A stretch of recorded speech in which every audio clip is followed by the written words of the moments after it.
I love featuring cheap and budget RCs here on my channel. They're a great way to get people into the RC hobby and are great for beginners, but there is something that is irritating me lately, and that is false speed claims. Cheap RC brands keep advertising full speed claims on their boxes and on their websites, and when you finally get the cars out and speed test them, they very rarely achieve that promised speed, which is very disappointing when you've just spent your hard-earned cash on one of these models. This is a video I've been wanting to do for a little while now. Some of my fellow RC YouTubers, we've also had conversations about this issue in general. I think it's something that's becoming quite common and it really does need to stop. But before we go any further, I just want to say a huge thank you to Team RC 3D Prints for sending out these amazing transmitter adapters. If you're like me and you create RC content, having one of these on your transmitter is going to make things really easy, because you will be able to drive around one-handed, which is going to be ideal if you like filming RC content. Fitting one of these is a very simple process. All you have to do is remove a screw, take the old wheel off, place the new one on, then replace the foam, and you are pretty much good to go.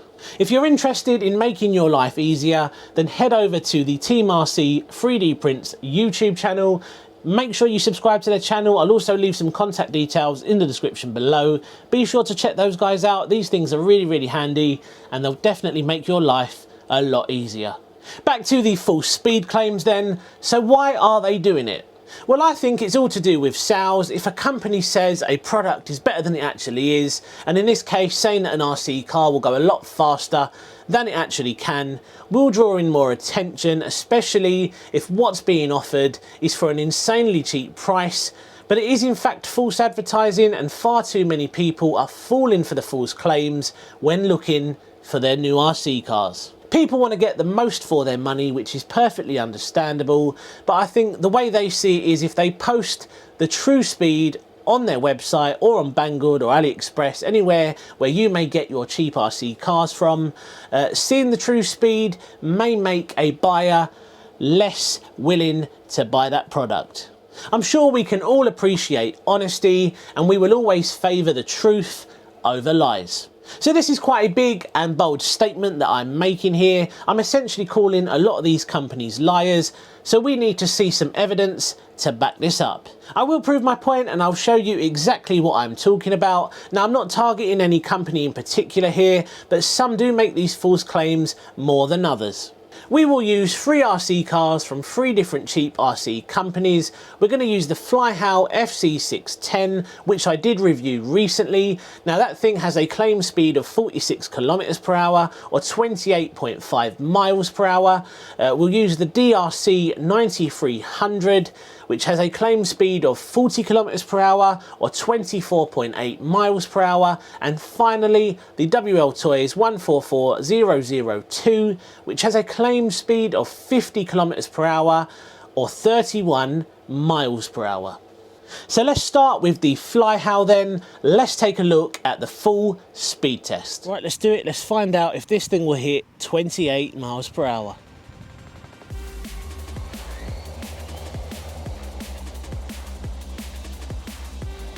So that is full throttle. Well, it certainly doesn't feel like 28 miles per hour, that's for sure. But, you know, I may be wrong, it wouldn't be the first time. I remember when someone commented on one of my previous videos saying, are you sure that you've turned your throttle dual rate all the way up? You know, is your speed switch turned all the way up? Well, believe it or not, I'm not a complete idiot. And that was one of the first things that I checked. And I've just checked on this now. It is set to full power. I think we're going to get something like 16, 17 maybe. Again, flat out, doesn't feel like 28. It's a little bit slippery today, a little bit damp. We'll give it one more pass and then we'll pull it in and find out what we got. The lights look really good on this, even in the daylight.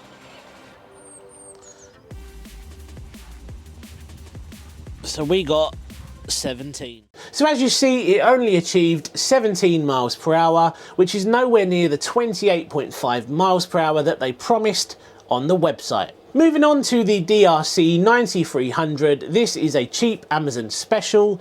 Take a look at the speed test and then we'll talk about the result. Well, it's certainly not going to be breaking any speed records, that's for sure. But it is nice and stable. That is full throttle.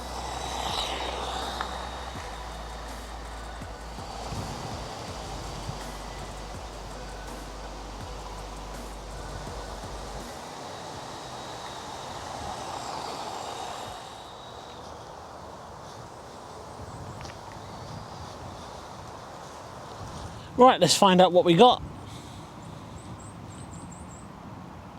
13 miles per hour. So the DeeRC 9300 only achieved 13 miles per hour, which is nowhere near the promised 24.8 miles per hour, as they stated on the product page. Finally, the WLTOYS 144002.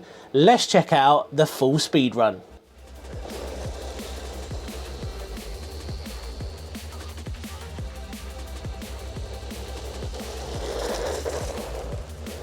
Well, it doesn't feel like 50 kilometers per hour, but we'll soon find out. Right, let's bring it back and find out what we got.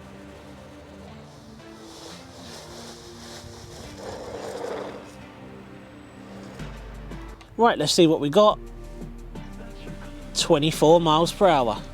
Again, not good for the WLTOYS, only reaching 24 miles per hour when we were promised 31. So as you see, it is a very common problem spread across the cheap and budget RC market. All these tests were done with the included batteries and we didn't even reach speeds close to those stated.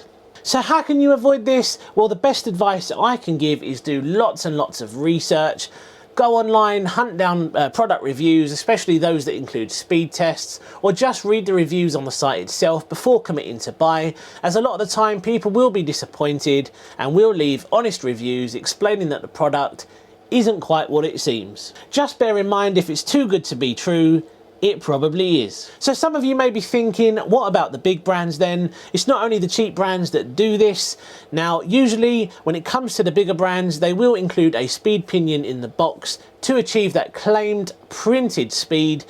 You will need good batteries and ideal conditions. All the speeds should be achievable, or at the very least, that is what they promise. I'm not going to go into too much detail about the bigger brands. I'll let you discuss this in the comments section below, as I know a lot of you have faced the same issue. It's certainly a problem that does also exist at the more expensive side of the hobby. So is there anything else you need to look out for when you're looking to buy a cheap and budget RC car? Well, yes, there is actually. There is one more thing that is definitely worth looking out for. Now, I'm going to use the Flyhal FC610 as an example here. This is sold as a 1/10 scale model, but as you can see here, comparing it to the team associated rival MT10, which is a true 1/10 scale vehicle, it's a fair bit smaller than the MT10, and if I had to guess, I would say it's more like a 1/12 scale vehicle. Like I said earlier, a lot of these techniques are used to make people think they are getting a lot more for their money. I'm really not a fan of all this, as I appreciate honesty. I'm an honest person, and I like to know that what I'm buying does exactly what it's intended to do. I just want RC companies to make one simple change, and that is to just tell us the truth. Tell us what we're buying and tell us exactly what we're going to get in the box to prevent any disappointment. I'm sure most people would pay a little bit more if they are in fact getting the promised speeds on the box. I know I certainly would. I know business is business, but there's absolutely no reason to lie to your customers. Make a good product and it will essentially sell itself. So what do you make of all these false speed claims? Are you even bothered by this? Most RC cars can be upgraded anyway to reach speeds far greater than those promised on the box, but the way I see it is, if I'm buying a 30 mile per hour car, or at the very least that's what they say it will do, I don't expect to see anything less. Let me know your thoughts in the comments section below. I know a lot of you have different views on this, so I'm very interested to hear what you have to say. We're going to leave the video there today. If you haven't already subscribed, be sure to subscribe to the channel now. We've got an action-packed few weeks coming up. We're going to be seeing a Nitro RC truck. That thing is going to be my first Nitro RC truck since 2008. I haven't bothered with Nitro for so many years. I'm finally getting back into Nitro. You're not going to want to miss that, so be sure to subscribe. Cheers guys, and I'll see you again soon on the next one. Take care.